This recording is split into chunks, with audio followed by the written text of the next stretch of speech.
Hello, everyone, and welcome to our 52nd, yes, that is 1 year to today, episode of In the Trenches, Kroll's weekly cyber threat intelligence briefing.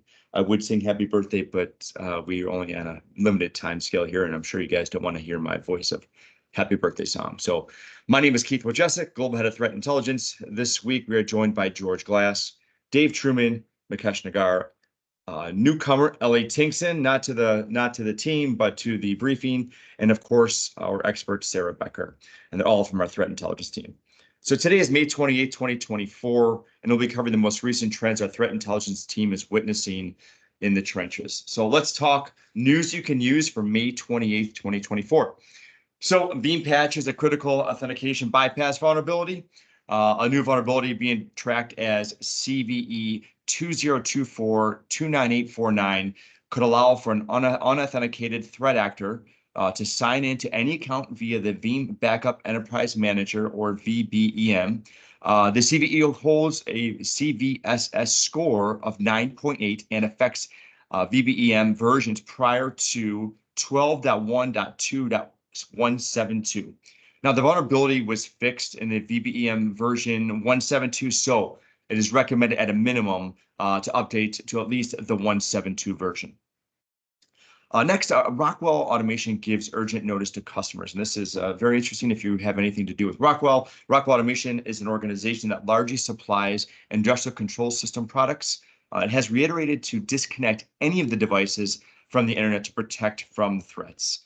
This is due to heightened geopolitical tensions and adversarial cyber activity globally. They also note that users should never configure their assets to be directly connected to the public-facing internet. Now, that's something that we should do for a lot of our stuff, but definitely here for Rockwell. The company also provided a list of known related vulnerabilities affecting their products and to ensure patching takes place immediately. Next, so numerous malicious learning-based AI tools have appeared on the service web and in cyber underground communities, really competing for subscribers. The tools catering to users involving nefarious activities. So in March 2024, the malicious bot Dark Gemini was advertised on the private Telegram channel Black Market. It introduces itself with, it says, "Hey, I'm Dark Gemini, the dark version of Gemini, the multi-module and most capable AI." So Dark Gemini is an AI-driven chatbot on the dark web. It's created to support cyber criminal activities. You pay a fee for subscription, and you're able to access multiple features to include creating malware and assisting in the identification of individuals from their images. This highlights a worrying trend that individuals can misuse AI, and the basic user can use sophisticated technology to enhance their capabilities for harmful purposes. So the creation of Dark Gemini shows how minor adjustments to AI frameworks can not only enhance but shift the traditional cyber threats like phishing to become more difficult to detect. This signifies a shift within the cybercrime community towards using AI for more complex and advanced attacks with a higher probability of success. And we talked about that a few weeks ago, how the FBI did make that comment about AI. So we want to bring this new information to you as soon as we hear it. So if you have any questions, concerns, or would like further information on any of these topics, please connect with the Kroll CTI team at CTI@Kroll.com. That's CTI@Kroll.com. Now let's get into today's briefing. We're going to cover the following trends our team is concentrating on. We're going to talk about the GitHub vulnerability, the cloud reverser, Ghost Engine, do some malware spotlight, and then sum it up with some ransomware roundup. So with that, I'm going to turn it over to George. George, I know we had talked, we released an out-of-band bulletin last week about GitHub Enterprise Server. Can you tell us more about that? Sure. Thanks, Keith. Yeah, we released an out-of-band advisory bulletin to alert users of GitHub Enterprise of CVE 2024-4985, which comes with a CVSS score of 10. Obviously, that is a critical severity vulnerability.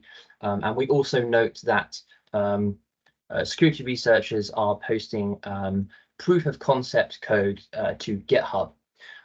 This vulnerability is an authentication bypass, and it's present in GitHub Enterprise Server when using the SAML single sign-on solution.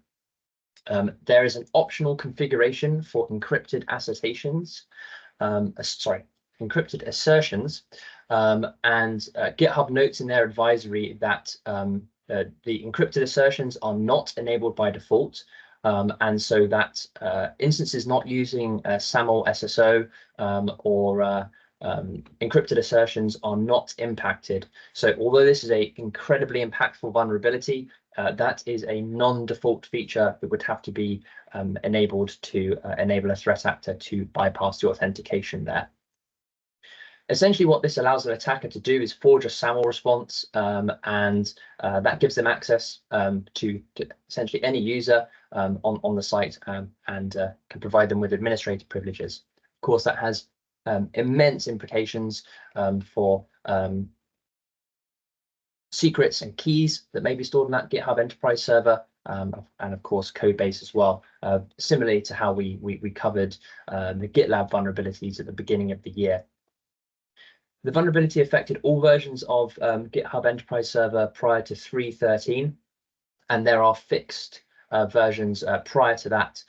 So if you are running GitHub enterprise server, certainly look to update that as quickly as possible. That's all from me. Thank you. Back to you, Keith. Thank you, George, for the detail. Really appreciate it. Mikesh, I know there's a new campaign using common cloud services to stage, malicious payloads. Can you dive into the details, what we're going to talk about today? Sure thing, Keith. So researchers over at Situational have detected a new attack campaign, which they've dubbed as Cloud #Reverser or Cloud Reverser, which uses legitimate cloud storage services such as Google Drive and Dropbox to be able to host malicious payloads.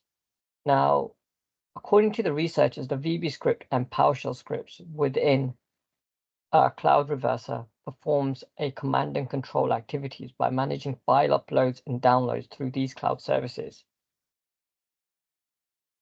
The VB scripts and PowerShell scripts fetch files matching specific patterns, indicating they await commands or scripts placed within the cloud. The attack starts with a simple phishing email containing a .zip archive, which holds an executable disguised as a Microsoft Excel file. This executable uses a hidden right-to-left override Unicode character, or RLO, to reverse part of the file name, tricking the victims into thinking they are opening an Excel document. In the example shown on the slide deck, we can see that RFQ-101-432620247FL. Now the Unicode part, which is U+202E, followed by XSLX.exe, appears as RFQ-101-432620247FL exe.xlsx. Now the file, once launched, drops 8 different payloads, including a decode Excel file and an obfuscated VB script to maintain and give the appearance of the Excel file being loaded. Now, once this has been loaded, the script establishes further persistence on the host by masquerading as a Google Chrome update task, running VB scripts every minute, which these scripts executing PowerShell scripts that connect to the attacker's controlled Dropbox or Google Drive accounts on this occasion to download further malicious script. Now, the dynamic nature of these downloads allows the threat actors to be able to modify the files at any time on the fly, as well as being able to specify new files to be downloaded and executed on the compromised host. What we do recommend is this attack can be potentially mitigated through inline email filtering, as well as ensuring that there are agents, EDR or NGAV agents on all hosts and endpoints within your assets. That's all from me, Keith. Thank you. Thank you, Mikesh, for the update. Appreciate that. Dave, I know You've been researching a very concerning topic where the end result is possible disabling EDR agents. Can you elaborate that for us? Certainly. Elastic Security Labs has detailed a recent cryptojacking campaign deploying a new backdoor called GHOSTENGINE. The infection chain consists of executable files and PowerShell scripts with file names that closely mimic legitimate Windows process names such as smartscreen.exe and tiworker.exe. The PowerShell scripts are often given a PNG file extension to make them appear to be image file downloads. At the core of the set of executables is a new backdoor named GHOSTENGINE. This executable is responsible for disabling EDR software and installing the cryptocurrency miner. To disable the EDR software, GHOSTENGINE makes use of two vulnerable drivers, ASWARPOTS.sys and IOBITUnlockers.sys, which it uses to terminate EDR processes and delete the EDR binaries respectively. The malware then maintains persistence with three scheduled tasks named OneDrive Cloud Sync, Default Browser Update, OneDrive Cloud Backup. GHOSTENGINE is then used to deploy the XMRig cryptocurrency miner. This malware has a robust feature set with redundant capabilities.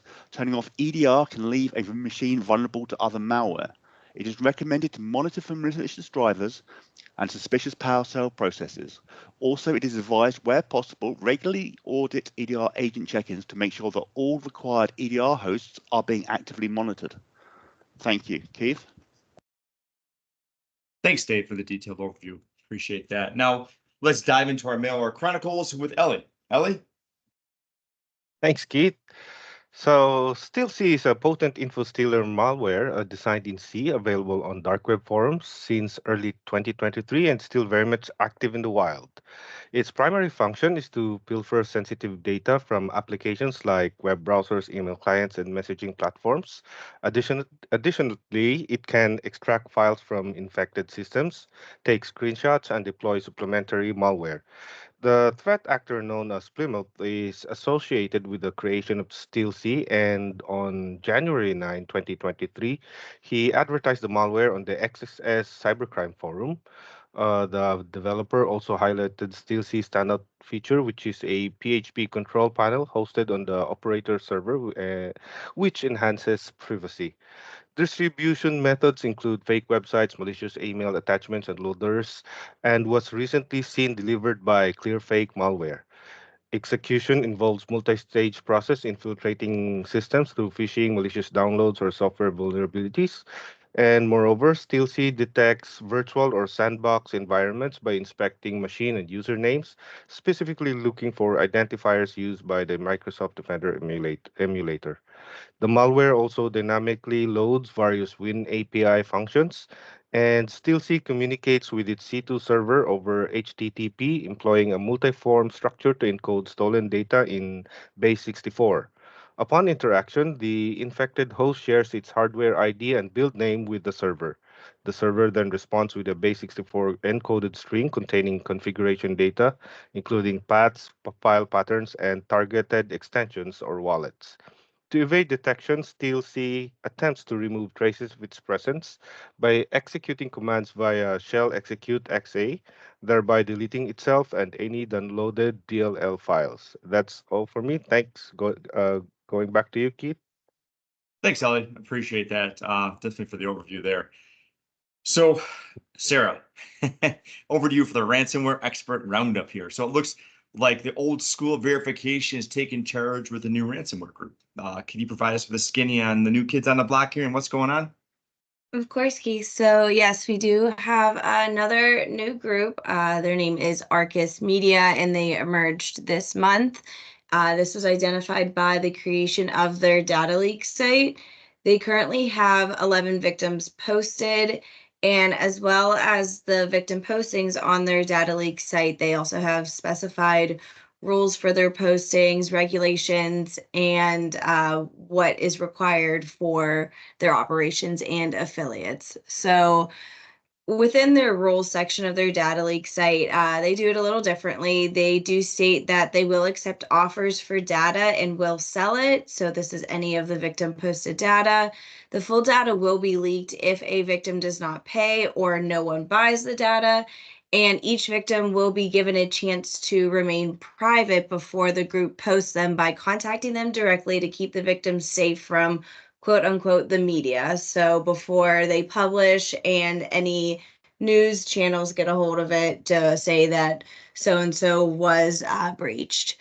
So with that too, for the affiliates, this is an invite only group. On their affiliate section of their site, they quote saying, "We don't accept anyone without invitation. We don't care how much you made with your last team. We don't care what access you have. Someone already in must invite you."